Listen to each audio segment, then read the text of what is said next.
That's going in the beginning.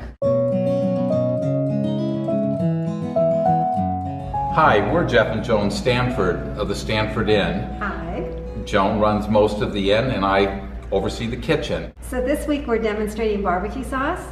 And I'm from Kansas City and used to barbecue extensively and switched to barbecuing vegetables about 30 years ago. This is for our Ravens barbecued portobello, which we'll be demonstrating next week. Here comes Sadhana. Are you inspired today? Absolutely. Let's get going. We're gonna rough chop some garlic and onions and throw it in our pan with a little olive oil and salt and saute it until the flavors come out.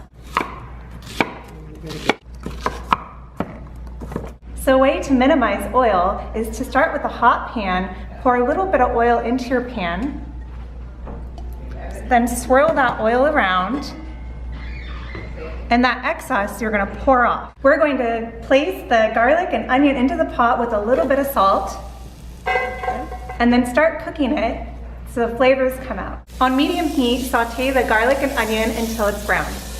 Just a pointer, this is all rough cut, the garlic and the onion, so it doesn't matter how precisely you cut it because it's all going to be blended eventually. Joan, why are you getting so emotional about the onions and garlic? I just saw a wonderful video about Denali. It's been about 5 minutes, so our onions and garlic have browned up really nice, and we're ready to add the rest of our ingredients. So we're adding in first the paprika, and then next the chili powder, next chipotle, smoked paprika, just a little bit, about a tablespoon, 3/4 cup of apple cider vinegar, 1 cup of orange juice. Yeah, give it a stir if it looks like it's starting to stick to the bottom of the pan. Oh, it smells so good. 1/8 of a cup of molasses, Okay. Oh my goodness, looks like chocolate. a 1/2 cup of some gluten-free Worcester sauce, 1 cup of maple syrup, about a tablespoon of gluten-free tamari, Okay.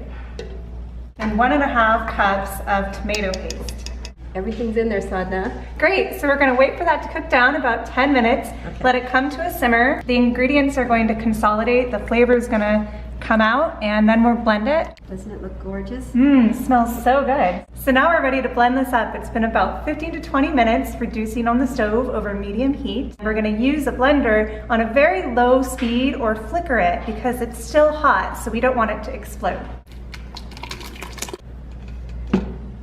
So this is about the consistency that you want your sauce to be.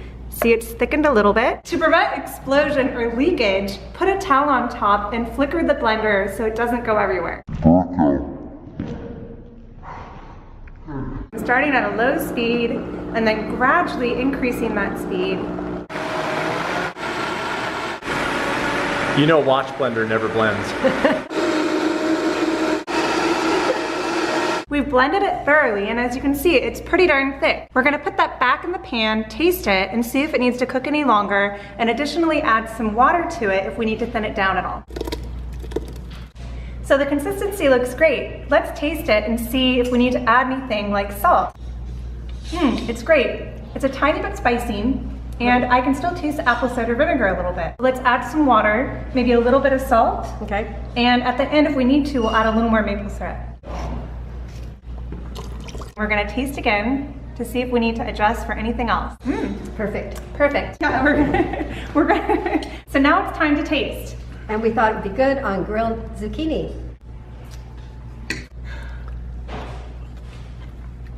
This is wonderful. And by the way, this can make a wonderful marinade on mushrooms, which we're going to show you next week, as well as other vegetables. Okay, so that's Cooking at Ravens for today. Like, Subscribe. To our YouTube channel. Bye. bye for Bye. now.